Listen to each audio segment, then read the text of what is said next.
వాటర్తో నూకేస్తే ఎట్లా చేస్తాం మేము?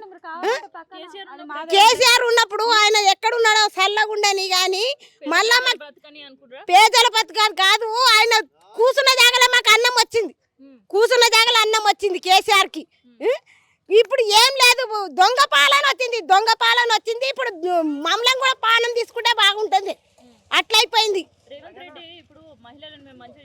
ఏం మంచి చూసుకుంటుండు? పైసలు లేదు, పైసలు వద్దు, ఏం వద్దు. ఆయన రేవంత్ రెడ్డి నీ కాలు మొక్తా, ఎక్కడున్నావో కానీ మాకు ఉన్న జాగానే చాలు, ఉన్న జాగానే చాలు. నువ్వు బిచ్చం మమ్మల్ని బిచ్చం ఇవ్వకున్నా చాలు, కానీ మాకు ఉన్న జాగాలనే ప్రశాంతంగా నిద్ర వనిస్తలేవు, నిద్ర వనిస్తలే. నువ్వు వచ్చి నుంచి దొంగ 2-3 సార్లు అయిపోయి హైడ్రా హైడ్రా అనుకుంటా. తిన్న కూడా పేగి పడతలేదు, మాకు తిన్న కూడా పేగి పడతలేదు. ఎప్పుడు వస్తుందో అంటే వచ్చేనే వచ్చింది, మా పానాల మీకు తీసుకొచ్చినావు. ఇప్పుడు మమ్మల్ని బజారు వేసినావు. మాకేమైనా బుక్కడ అన్నం వేస్తున్నావా నువ్వు? బుక్కడ అన్నం లేదు, ఏం లేదు. ఎండలో కూర్చొని వానలో దడిచినట్టు చేసినావు. నువ్వు మంచి చేసినావు అయ్యా, నీ కాలు మొక్తావు. నువ్వు ఎక్కడ సీఎం సీట్ ఎక్కినావు కానీ మంచిగా ఎక్కినావు. మా కడుపుల మీద మంచిగా మన్ను పోస్తున్నావు నువ్వు. ఉన్నానికి కడుపు మీద మన్ను పోస్తలేవు, కానీ మా మీద మాత్రం కడుపు మీద మన్ను పోసినావు. నీకెందుకు గెలిపించుకున్నామంటే మేము నీకు మా కడుపు మీద మన్ను పోసుకోవాలని గెలిపించుకున్నాం. మా కడుపు మీద మన్ను పోసుకో, ఉన్నానికి మీద మాత్రం మన్ను పోసుకోలేవు, కానీ మా కడుపు మీద మంచిగా పోసుకున్నావు. గరీబోని కడుపు మీద మాత్రం మన్ని మంచిగా పోస్తున్నావు. గట్ల ఉన్నది కథ. అయ్యా మంచిగా బతకయ్యా, నువ్వు మళ్ళీ ఇంకోసారి మంచిగా గెలుస్తావు. ఇంకోసారి నీ దండం పెడతా. నువ్వు ఎక్కడుంటావు కానీ ఆడ ఏసీలో ఉండి నువ్వు చూస్తుంటావు, కానీ మమ్మల్ని ఎండలో ఉండి మమ్మల్ని చూస్తున్నావు. గట్ల ఉన్నది. నువ్వు కాలు మొక్తాము, నీ కాలు మొక్తాం, కానీ మమ్మల్ని ఉన్న వరకు ఇంతవరకైనా ఉంచు. లేకుంటే మేము ఇట్లానే చచ్చిపోయినా కానీ నీకు మా ఉసురు ముట్టదు నీకు. మేము పిడుసులు వచ్చి పిల్లలు పడుతుంటే కూడా రోడ్డు మీద పడుతుంటే చూసుకుంటూ పోతున్నారు, కానీ ఇట్లా కూడా పట్టించుకుంటలేరు మేడం. మరి మేము ఎట్లా బతకాలి? కిరాయి బతకాలలో బతుకుతుంటే మీరు వచ్చి కూలగొట్టి పెడితే మేము ఇప్పుడు మాకు ఏడవై బతకాలి? మేము కిరాయిలకు బతుకుంటున్నాము. సరే మాకు ఇళ్ళ పనికి పోతున్నాం, మేము ఉన్నోళ్ళం కాదు, మేము కూలి పనికి పోయేటోళ్ళం. ఏదన్నా వస్తుందమ్మా మాకు అన్నీ లేదు. సొంతం ఏమన్నా ఇల్లు ఉంటే చూపియండి, మాకు ఆ ప్రూఫ్ చూపించి మాకు అప్పుడు కాల్ చెప్పింది. ఇప్పుడు ఇన్ని సంవత్సరాల నుంచి ఇన్నే ఉంటుర్రు, ఇళ్ళలో పని చేసుకుంటున్నాం, ఇంకోటి చేసుకుంటున్నాం, మీ కష్టం మీరు చేసుకుని తింటున్నారు. మరి గవర్నమెంట్ వచ్చి ఇప్పుడు మీ ఇల్లు కూల్చేసుడు ఏందమ్మా? ఎందుకు? అది మాది గవర్నమెంట్ స్థలాలు హైడ్రా నుంచి ఆర్డర్ వచ్చింది అని అంటే మాకు తెలియదు మేడం. మేము 5 గంటలకు లేచినాం, 5 గంటలకు లేచేసరికి అప్పటికే వచ్చిండ్రు కూలగొడుతూనే ఉన్నారు. మాకు పర్మిషన్ అసలు ఆగండి అంటే కూడా ఆగట్లేదు, సామాన్ తీసేంత వరకు. మరి ఇంకెక్కడ పోయి బతకాలి మేము? పోయినసారి మాకు ఎక్కడున్నామో ఎందున్నామో అంత 3-4 సార్లు అయింది మేడం ఇప్పటికి రాబట్టి. ఫస్ట్ ఒకసారి పోలీసులు అందరూ వచ్చిర్రు, ఒకసారి ఆపుకున్నాము, ఎదిరించుకున్నాము, మాట్లాడడం బతుకున్నాము. ఈసారి హైడ్రా అనేది సడన్ గా వచ్చేసారు మేడం, ఇంటి మీద పడేసారు. దిప్పి లేదు, అసలు మాకు మంచినీళ్ళు లేవు, ఏం చేయాలి మేడం? అప్పుడు కూల కొట్టిపోయితే అట్లా బతుకుతున్నాం, ఏదో ఇట్లా బతుకుతున్నాం. ఇప్పుడు మాకు ఇల్లు లేదు, ఆయన ఇల్లు ఇస్తానే ఇల్లు కూడా ఇవ్వలేదు, మాకు ఇవ్వలేదు. ఆ పేపర్ కూడా నేను చూపిస్తా, నామినేషన్ చేసి పెట్టినా, కేసీఆర్ ఉన్నప్పుడు పెట్టినా నేను, మళ్ళీ ఈయన వచ్చినాక కూడా పెట్టినా, రాలేదు. నా పిల్లగాడు చిన్న పిల్లగానప్పుడు పెట్టినా, ఈయన చిన్న ఆయన, 2 కొడుకులు మేడం నాకు. మేము ఏదో ఇళ్ళలో పని చేసుకుని బతున్నాం, మాకు ఏవి లేవు. మరి మేమేడా బతకాలి? ఎవరు కాలు మొక్కాలి? ఇంకా మిమ్మల్ని గెలిపించింది మేము ఇందుకా? మా బతుకులు మాకు ఇందుకా? మాకు వేయనమ్మ ఓట్లు అని బతిలాడతారు, మరి అన్ని చేస్తున్నారు. డబల్ బెడ్రూమ్ ఇస్తాడు గవర్నమెంట్, డబల్ బెడ్రూమ్ ఇస్తా అంటారు. అదే డబల్ బెడ్రూమ్ మీద ఇది ఇవ్వండి, మాకు ఇదే ఇవ్వండి. మా బతికే మేము బతుకుతాం, మా బతికే సంతోషంగా బతుకుతాం. మీకు ఎవ్వరికి ఏమన్నా మేము గెలిపించుకుంటామా, మేము ఏం చేస్తామా అది తర్వాత. ఇప్పుడు మాకు ఇదే ఇవ్వండి, మీరు గూల కొట్టకూరు. మాకు చిన్న పిల్లలు ఉన్నారు, నేను ప్రెగ్నెంట్ అయ్యి డెలివరీ అయ్యి 1 year అవుతుంది మేడం. అప్పటి నుంచి నేను ఇక్కడనే ఉంటున్నా. అప్పటి నుంచి మరి మాకు మొన్న గెలిచినప్పుడు అప్పుడు గులగొట్టిరు, ఇవాళ ఇప్పుడు గులగొడుతురు. మేము ఎక్కడ వెళ్ళాలా చిన్న పిల్లలను తీసుకొని? ఏం తినాలా, ఏం ఉండాలా, ఎక్కడ ఉండాలా చెప్పండి మీరేనా? అదే కేసీఆర్ సార్ ఉన్నప్పుడన్నా మాకు ఇంత ఇబ్బంది కాలేదు సార్. మాకు ఇల్లు లేదా అంటే మీ రాసి ఇచ్చిండు, మేము తీసుకుపోరమ్మా అని పర్మిషన్ ఇచ్చిండు, మేము చేసుకున్నాం. ఇప్పుడు మేము చేసుకున్నప్పుడు మీరెందుకు గులగొట్టడానికి? మీకు ఎవరు ఇచ్చారు పర్మిషన్? మా ప్లేస్లో ఉండి మీరు ఉండరు, మా ప్లేస్లో మీరు ఉండరు. అప్పుడు అర్థమవుతుంది మీకు మా బాధ ఏందో, అప్పుడు అర్థమవుతుంది. కాబట్టి మీకు ఇప్పుడు గులగొట్టరు, ప్లీజ్ మీకు దండం పెడతా. మేము మంచిగా ఉంటుంది అనుకున్నాం, మంచిగా ఉంటుంది. ఆ సార్ కన్నా ఈసారి మంచిగా చేస్తాడు అనుకున్నాం, కానీ ఈసారి కన్నా ఆ సారే నయం అనిపిస్తుంది మాకైతే. సార్ మళ్ళీ రావాలి, మాకు మళ్ళీ న్యాయం చేయాలి ప్లీజ్. మీరు ఇదే వేయండి మాకు. ఈ కాంగ్రెస్ ప్రభుత్వం అయితే హెల్ప్ చేస్తుందని మేము అనుకుంటలేదు. ఇప్పుడు మమ్మల్ని రోడ్ మీద వేసినాక ఇంకా ఏమి హెల్ప్ చేస్తుంది మేడం? కాంగ్రెస్ ప్రభుత్వం ఏం హెల్ప్ చేస్తుంది? ఇది వచ్చినప్పటి నుంచి ఇప్పుడు చిన్న చిన్న పిల్లలు ఒక్కసారి చూడండి.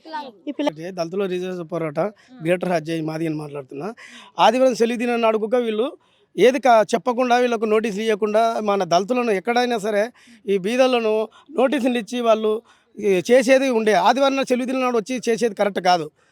వాళ్ళు పేద ప్రజలు ఏదో కూలినాలు చేసుకొని బతికే ఈ జీవన పద్ధతి రోజు రోజు కూలి చేసుకుని బతికేటోళ్ళు అలా చేయడం కరెక్ట్ కాదు. సెలవు దినం నాడు గవర్నమెంట్ అలా చేయాలని చెప్పి ఎంతమంది ఉంటారన్న ఇక్కడ? ఎన్ని ఇల్లు కూల్చేసారు నేను హైడ్రా? చేసిండ్రు. ఒక 200 ఇండ్లు పైన కొట్టించిండ్రు. 200 ఇండ్లు కొట్టించిండ్రు. అది ఒక ఇన్ఫర్మేషన్ లేకుండా పట్టిండ్రు. సో హైదరాబాద్ అనేది ఏంటంటే ఇదంతా కూడా ప్రభుత్వ భూమి, వీళ్ళు కబ్జా చేసుకొని ఇక్కడ ఉంటున్నారు అంటున్నారు. కబ్జా చేసుకోలేదు వాళ్ళు, ఏదంటే నోటరీ చేసుకొని వాళ్ళు డబ్బులు పెట్టి ఇది చేసుకొని పేద ప్రజలతోటి ఏదో ఇల్లు లేదు ఏం లేదు కూలినాలు చేసుకొని బతికేటోళ్ళు. వాళ్ళు రోజు రోజు కష్టం చేసుకొని బతికేటోళ్ళు. ఏదో ఇక్కడ తక్కువ ఉంది కదా అని చెప్పి తీసుకొని చేసుకొని వాళ్ళు రోజు కూలి చేసుకొని బతికే జీవన పద్ధతి అలా చేసుడు వీళ్ళు కరెక్ట్ కాదు. ఆదివారం నాడు సెలవు దిన నాడుకు వచ్చి చేసడం కరెక్ట్ కాదు. అది ఇప్పుడు కోర్టు కూడా చెప్పింది సండే పూట హైడ్రా కూల్చివేతలు ఎక్కడ జరగొద్దు, ఎక్కడ చేయొద్దు. ఈ రేవంత్ రెడ్డి గవర్నమెంట్ అలా చేసడం చాలా కరెక్ట్ కాదు. ఎందుకు ఇది ప్రభుత్వ భూమేనా లేదంటే ప్రభుత్వ తీసుకోవాలనుకుంటున్నారా? గవర్నమెంటే తీసుకోవాలనుకుంటున్నారు కాబట్టి ఈ రకంగా ప్రజలను చాలా విపరీతంగా చేపిస్తున్నారు. కానీ అది కరెక్ట్ కాదు. సెలవు దినం నాడు ఎక్కడైనా ఉందా మేడం? సెలవు దినం నాడు ఎలా లేదు, ఎక్కడ లేదు అలా చేయడం. దౌర్జన్యంగా చేసి ఆ నోటీసులు ఇచ్చి ఏదైనా చేసేది ఉంటే అలా చేయాలి. వాళ్ళు ప్రజలకు ఏం తెలుసమ్మా? వాళ్ళు కూలి పనులు చేసుకొని బతికే జీవనోపాధి వాళ్ళు. గంగేతులు కానీ వీళ్ళు మళ్ళీ మాది వాళ్ళు కానీ మొత్తం వీళ్ళు కూలి పని చేసుకుని బతికేటోళ్ళు ఉంటారు. కానీ జీవనోపాధి ఎవరు ఉన్నోళ్ళు లేరు దీంట్లో. అందరూ కూలి చేసుకుని బతికేటోళ్ళు మొత్తం. అటువంటిప్పుడు ఏదన్నా ఇన్ఫర్మేషన్ ఇచ్చి చేయాలండి. ఇన్ఫర్మేషన్ లేకుండా ఇప్పుడు రోడ్లో విన్న వాళ్ళు ఎలా ఏది వండుకొని తినాలంటే వాళ్ళు నిన్న రాత్రి నుంచి వీళ్ళ పరిస్థితి ఎట్లుంది? నిన్న పొద్దున్న కూల్చేసింది హైడ్రా. నిన్న 6 గంటల నుండి స్టార్ట్ అయింది. పొద్దుగాల నిన్న సాయంత్రం 6 గంటల నుండి స్టార్ట్ అయింది. అలా ఇన్ఫర్మేషన్ ఇవ్వకుండా చేసడం వీళ్ళకు చాలా బాధాకరంగా. వాళ్ళు ఇప్పుడు వంట వండుకొని తినాలంటే వాళ్ళకి బాధలు ఉన్నాయి. పిల్లలు చిన్న పిల్లలు బుడ్డ పిల్లలు ఉన్నారు. ఇన్ఫర్మేషన్ చేసి సండే దినం నాడు చేసేది కరెక్ట్ కాదు. मैडम 6 बजे को आ गए, पूरा सामान निकालने का टाइम नहीं दिया हम लोग को, पूरा घर पूरा सब तोड़ के चले गए। हम लोग रात में जब बारिश हुआ तो हम लोग मंदिर के लिए जाके सो गए। पूरे सामान हम लोग के उधर पड़े हुए हैं और हम लोग को कोई भी हम लोग को कोई सपोर्ट नहीं कर रहे। तो कितने साल से रह रहे हैं इधर? हम लोग 10 साल से हो गया हमको आके इधर। तो हाइड्रा लोग बोल रहे कि ये पूरा कब्जा कर दिए इन लोग। नहीं मैडम, लैंड है बोलकर गवर्नमेंट लैंड हम लोग को नहीं मालूम था। थोड़ा थोड़ा हम लोग इधर काम करके पूरा पत्थर की तरह तोड़ ताड़ के इधर हम लोग आके रह रहे मैडम। अब जैसा यहाँ पे लाके कचरा डाल दे रहे पूरा इधर पीछे, ऐसा आप कौन भी डाल के चले जा रहे हैं माध्यमपुरम से, तो कौन से ढंग से आके यहाँ कचरा डाल रहे। अब ऐसा पूरा कचरा डाल के पूरा पट गया तो हम लोग इधर झोपड़ी डाल के इधर रह गए मैडम। हाँ, अब पानी भी नहीं है, रात से यहाँ करंट भी नहीं है मैडम। बहुत प्रॉब्लम हो गया मैडम। यहाँ पे छोटे छोटे बच्चे हैं मैडम। तो हाइड्रा वाले बोल रहे कि ये तो वैल्यूबल और गवर्नमेंट का लैंड है, इन लोग कब्जा करके इधर रह रहे हैं। नहीं मैडम, नहीं मैडम, कब्जा हम लोग नहीं करे। ये नोटरी है, नो एंट्री है मैडम। हम लोग आके यहाँ यहाँ काम करके पत्थर गित्थर तोड़ के हम लोग यहाँ बाप दादों से रह रहे हैं यहाँ पे। हाँ, अब ये बस इधर आगे में कहाँ से मियाँपुर से लाके पूरा कचरा यहाँ डाल रहे। अब कौन भी आके लेवल दिखे तो थोड़ा लेवल करके कौन भी रह जाता। ऐसे ही यहाँ पे लोग आके रह गए हम लोग घरा नहीं है, कुछ भी नहीं है। हम लोग किधर जाएंगे बोलो? तो कोई भी इधर वोट डालो बोलकर आए सो टाइम पे उन लोगों को पता नहीं। हम लोग बोले मैडम, सबको मालूम है भाई, कोई भी सपोर्ट नहीं कर रहे हम लोग को। हाँ, ये रहने वाले अभी ये बस्ती में बहुत घर है। ये अंकल को पूछो कितने घर, इधर आओ अंकल, कितना घर है, कितने साल से रहे? मीटर गिटर पूरा మొత్తం కరెంట్ బిల్ है। 10 ఏళ్ళు అయిపోయిందాం వచ్చి. 10 ఏళ్ళ నుండి ఉన్నాను. 10 ఏళ్ళ నుండి ఉన్నా కానీ ఇంత ఇల్లు కట్టుకొని ఉన్నాను నేను. నేనేం పనికొస్తాను? నేను నాకు ఆర్ట్ ఆఫీసర్ అయింది 3 సార్లు. ఇప్పుడు ఏం పనికోను, మా కూతురు ఇస్తే నేను తింటా. ఇప్పుడు ఏం పని లేదు, నేను ఏం పని చేస్తాను? నేను కట్టుకొని ఉన్నా. అప్పుడు తీసుకున్నాం మేము. అప్పుడు తీసుకొని కట్టుకొని ఉన్నాం. ఇప్పుడు ఏముంది? ఏం లేదు. ఎవరు కూడా మాకు సలహా ఇస్తలేరు, చేస్తలేరు. కాలేదమ్మా, అంత ముందుకు కాలేదు. అంత ముందుకు అక్కడ కట్టొద్దన్నారు, అక్కడ కట్టలేదు. ఇక ఇక్కడికే ఉన్నాం మేము. కానీ వచ్చేప్పుడు ఇది మొన్న నిన్నైతే అన్నం ఇంత అమ్మాస్తున్నాడు పెద్దలకు పెట్టుకున్నాం కదా, అమ్మ తల్లిదండ్రులు పెట్టుకున్నాం అనుకున్నాము, ఇది లోళ్ళు అయిపోయింది. ఇంకేం పెట్టుకుంటాము, ఏం తింటాము, ఇక తినేది లేదు, చేసేయలేదు. ఆడ పెట్టుకుని కూర్చున్నాం. మా బిడ్డలు మా కూతురు ఒకటే కూతురు నాకు, ఆయన వేసుకుంటూ కూర్చున్నాం. ఇంకేం పెడతాం, ఇంకా పెద్దగా ఏం పెడతాం, ఏం తింటాం, మేము ఏం చేస్తాం. మరి ఏంది పండుగ పూట ఇట్లా చేస్తుడు? ఏమమ్మా ఏం చేస్తున్నారు ఏమో, అది అది ఎక్కడ అర్థమవుతలేదు మాకు. అది ఏం చేస్తున్నారు, ఏం చేస్తున్నారు, ఉండడానికైనా సావానికైనా మాకు అర్థమవుతుంది. పోయిన గవర్నమెంట్ ఉన్నప్పుడు మంచిగా ఉండేది. బాగుండే. గవర్నమెంట్ ఉన్నప్పుడు ఆ గవర్నమెంట్ ఉన్నప్పుడు ఏం లేకుండా అమ్మా, అంతా మాకేం లేకుండే, మంచిగానే ఉండే మాకు. ఇప్పుడే మాకు స్టార్ట్ అయింది, నిన్న నుండి స్టార్ట్ అయిపోయింది. ఏమనిపిస్తుంది అసలు ఈ గవర్నమెంట్ ఎందుకు తెచ్చుకున్నామని? ఎందుకు తీసుకున్నాం అనుకున్నామా, ఏం చేయాలి, ఉంటుందా పోతారా, మంచిగా వేసిపోయింది. ఉండాలన్నా ఇప్పుడు గీడికన్నా ఉంటేనన్నా బాగుండే, ఉన్న కాడికన్నా. మరి ఇప్పుడు పూజ చేసి వేరుగా డబుల్ బెడ్రూమ్ ఇస్తామని కావచ్చు, లేదంటే మీకు సాయం చేస్తాం కావచ్చు, ఇంకేమైనా చెప్పారా వాళ్ళు? ఏం చెప్పలేదమ్మా, డబుల్ బెడ్రూమ్ ఇస్తానులే, ఏం ఇస్తా, ఉన్నది మాకు ఉన్న ఇల్లే చాలమ్మా, ఉన్నది ఆ ఇల్లే చాలు, డబుల్ బెడ్రూమ్ లేకున్నా పర్లేదు, ఉన్న ఇల్లే ఉన్నా పర్లేదు, మాకు డబుల్ బెడ్రూమ్ అవసరం లేదు. ఎందుకు, ఆ ఉన్న రూమ్ అయితే ఒక్కటైతే చాలమ్మా, మాకు ఇంకేం అవసరం లేదు. అది ఒక్కటి ఉంటే మాకు సాల్సిన, ఏమో మనిషికి ఎప్పుడు పోతామో, మనిషికి ఎప్పుడు ఏమైపోతుందో తెలియదు మనిషి. మీ పేరేంటండి? తులసి అండి. ఏం పని చేస్తుంటారు ఇక్కడ మీరు? ఇళ్ళలో పని చేస్తామండి మేము. ఇళ్ళలో పని చేస్తాము. అసలు చెప్పలేరండి, మాకు ఒక ఇన్ఫర్మేషన్ లేదు, ఏది లేదు. రావడము కూలగొట్టడము, చిన్న చిన్న పిల్లలు ఉన్నారండి, 4-5 మంది పిల్లలు ఉన్నారు. పిల్లలు ఉన్నా కూడా పిల్లలను పక్కకు పంపించడము, కూలగొట్టడము. ఏమన్నా న్యాయమా చెప్పండి ఈ ప్రభుత్వంది? ఎలాంటి న్యాయము అసలు? గవర్నమెంట్తో మాట్లాడాలి అన్నా కూడా వాళ్ళు ముంగడికి రావాలి కదా. ఎవరు ముందుకు వస్తలేరు. 100 మంది పోలీసు వాళ్ళు వచ్చేసిండ్రు, 4-5 జేసీబీలు వచ్చేసిండ్రు. ఒక దిక్కు ఆపుతుంటే ఇంకో దిక్కు కూలగొడుతున్నారు, ఒక దిక్కు ఆపుతుంటే ఇంకొక దిక్కు కూలగొట్టడం. ఇది న్యాయమేనా? ఇది రేవంత్ బతిలాడినాము, కాలు మొక్కినాము. కాలు మొక్కినందుకు అదొక ఇల్లు వదిలేసిండ్రు అంతే. అదొక ఇల్లు ఉన్నందుకు ఇప్పుడు నీడకున్నాం. లేకుంటే ఇదే రోడ్డు మీద పండుకోవాల్సిందే కదా మా పరిస్థితి. ఎందుకు మరి ఇట్లా వాళ్ళు అనేది ఏంటంటే ఇదంతా గవర్నమెంట్ ల్యాండ్ అన్నప్పుడు ఇన్నేళ్ల నుంచి 10-15 ఏళ్ళ నుంచి అప్పుడు గుర్తుకు లేదా? 25 ఏళ్ళు 30 ఏళ్ళ నుంచి ఉంటున్నాం కదా. 30 ఏళ్ళ నుంచి ఉన్నప్పుడు వాళ్ళకి గుర్తుకు లేదా?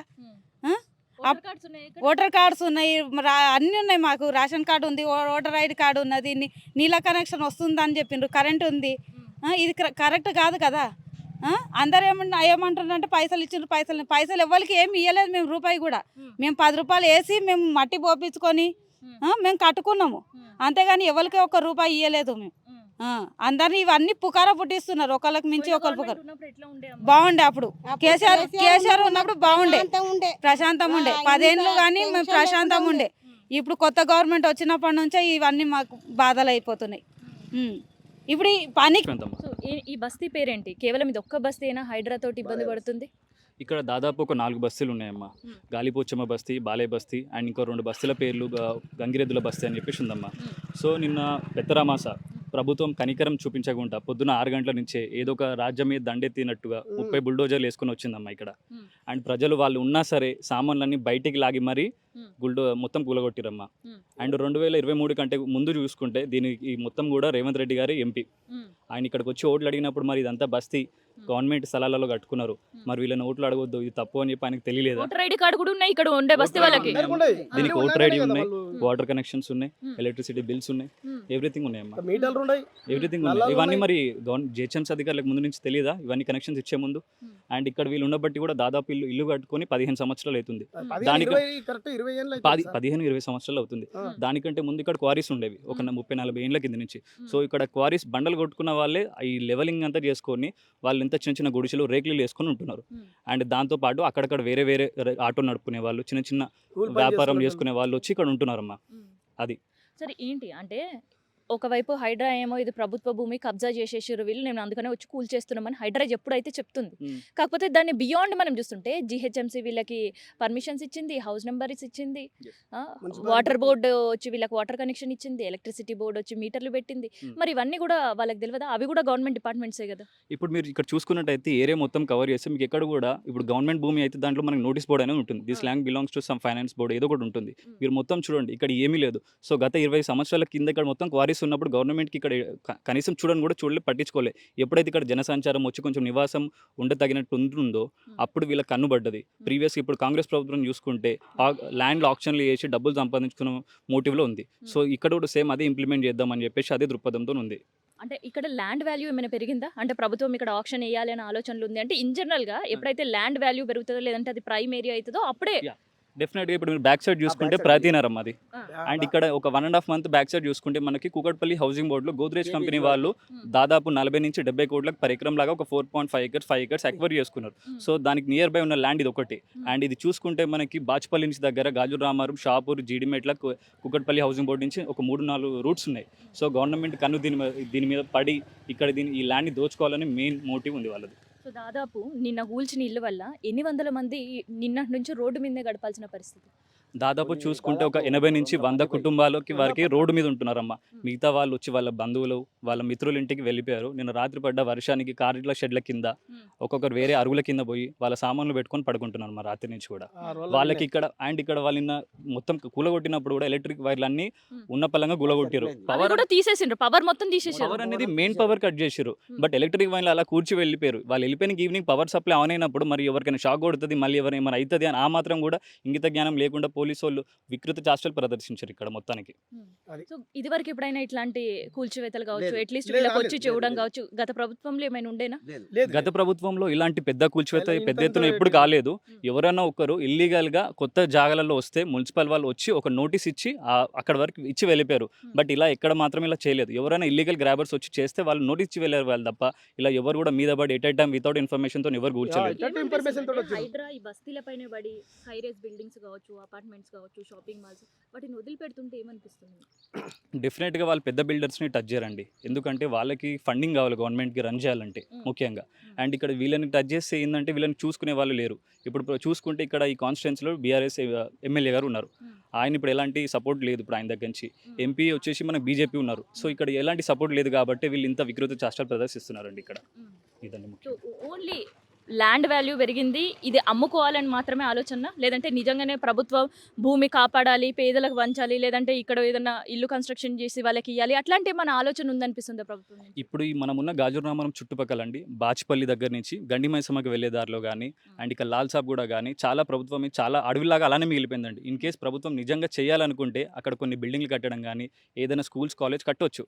బట్ ఇక్కడ ఉన్న వీళ్ళని ఎందుకు చేస్తుందంటే అది ఇంకా కొండల స్టేజ్లో ఉంది. దాన్ని మొత్తం లెవెలింగ్ చేయాలంటే చాలా కష్టం. ఇది మాత్రం ఏంటంటే కొంచెం లెవెల్ ప్లేన్ సర్ఫేస్ అయింది కాబట్టి ఇక్కడ వాళ్ళకి ఆప్షన్ వేసుకొని తొందరగా అయిపోతుంది. లేదు ఇదంతా ఒక మళ్ళీ వ్యవస్థను మొత్తం కంప్లీట్ గ్రౌండ్ నుంచి స్క్రాచ్ తీసుకురావాలంటే వాళ్ళు కూడా 10-15 ఏళ్ళు పడుతుంది. అప్పటి వరకు వాళ్ళ ప్రభుత్వం నిలవదు. సో ఇప్పుడు ఉన్న వాటిని ఖాళీ చేసి దీన్ని ఏదో విధంగా అమ్ముకోవాలని చెప్పి మెయిన్ మోటివ్. ఇది తప్ప ఏం లేదు. దాదాపు ఎన్ని కోట్ల విలువైన ల్యాండ్ ఇది? కోట్లు విలువ అనేది మనమైతే ఎగ్జాక్ట్గా డిస్క్రైబ్ చేయలేము. గవర్నమెంట్ ప్రకారంగా వాళ్ళు 300 ఎకరాలు అంటున్నారు. 300 ఎకరాలు వాళ్ళు ఎలా శాటిలైట్ సర్వే చేసి కనుక్కున్నారో తెలియదు. బట్ 300 ఎకరాలు అయితే ఉండదమ్మా. ఇక్కడ ఏమున్నా సరే 100 ఎకరాల లోపు ఉండొచ్చు. అండ్ ఇల్లు మాత్రం ఒక 400 ఇండ్లు ఉన్నాయి. మొత్తం మీద చూసుకుంటే 400 ఇండ్లు ఇంటూ ఒక 60 గజాలు చూసుకుంటే 18,000 గజాలు లేదా 20,000 గజాల కంటే ఎక్కువ ఉంటుందమ్మా ఇది. సో ఇదనమాట గాజుల రామారంలో నిన్న హైడ్రా చేసిన బీభత్సానికి పండుగ పూట ఆడబిడ్డలి వాళ్ళ రోడ్డు మీద పడే పరిస్థితి కనిపిస్తుంది. వాళ్ళ ఇంట్లో ఉండే చంటి బిడ్డలే కనీసం పాలు తాపడానికి కూడా ఇంట్లో గతి లేని పరిస్థితి కనిపిస్తుంది. మొత్తం వాళ్ళ ఫ్యామిలీస్ అన్ని రోడ్డుకి ఎక్కితే వాళ్ళు ఏ రోజు ఆ రోజు కూలీ చేసి బతికేటోళ్ళు, ఇంకొంతమంది గంగిరెద్దులను ఆడిచ్చి బతికేటోళ్ళు, ఇంకొంతమంది ఇక్కడ ఉండే బిల్డింగ్లలో ఇంట్లలో పాచి పని చేసుకుంటూ వచ్చి బతికేవాళ్ళు, ఇంకొంతమంది భిక్షాటనే చేసుకొని ఆ రోజు ఎల్ల తీసుకునే వాళ్ళ పరిస్థితి. సో ఇన్ కేస్ ఇట్లాంటి పనులు చేసుకునేటోళ్ళకి నిలువు నీడ లేకుండా చేస్తే వాళ్ళు ఎటు పోవాలి? సో ఇంకా వాళ్ళకి ప్రత్యామ్నాయం ఏమైనా చూపించిందా, లేదంటే హైడ్రా చూపించిందా, ప్రభుత్వం చూపించిందా, లేదంటే అధికారులు వచ్చి ఎవరైనా ఏమైనా హామీ ఇచ్చారంటే నిల్ ఏమి లేదు. వాళ్ళు ఒకటే 300 గజాలు ప్రభుత్వ భూమిని వీళ్ళు ఆక్రమించారు కాబట్టి హైడ్రా వచ్చి కూల్చేసింది. 15 కోట్ల రూపాయల ల్యాండ్ని మళ్ళీ హైడ్రా ప్రభుత్వానికి అప్పజెప్తుంది అనేది మాత్రమే స్టేట్మెంట్లు ఇస్తారు తప్ప దాని బియాండ్ ఆఫ్ ఎన్నో పేద ప్రజల జీవితాలు బ్రతుకులు ఆగమవుతున్నాయని ఏ ఒక్కరూ ఎందుకు ఆలోచించట్లేదు. ప్రభుత్వం తరఫున కావచ్చు, లేదంటే హైడ్రా తరఫున కావచ్చు. సరే హైడ్రా కంటే వాళ్ళ ఏమొకటే కూల్చేసుడే, వాళ్ళు అదే పని చేసుకుంటున్నారు. మరి ఓట్ల కోసం వచ్చిన ప్రభుత్వ అధికారులు ఎక్కడ పోయినరు, ప్రతిపక్షాలు ఎక్కడ పోయినరు? సో ఇప్పుడు ఈ పేద ప్రజలకు అండగా ఉండేది ఎవరు అనేది ఒకసారి మనం మాట్లాడదాం.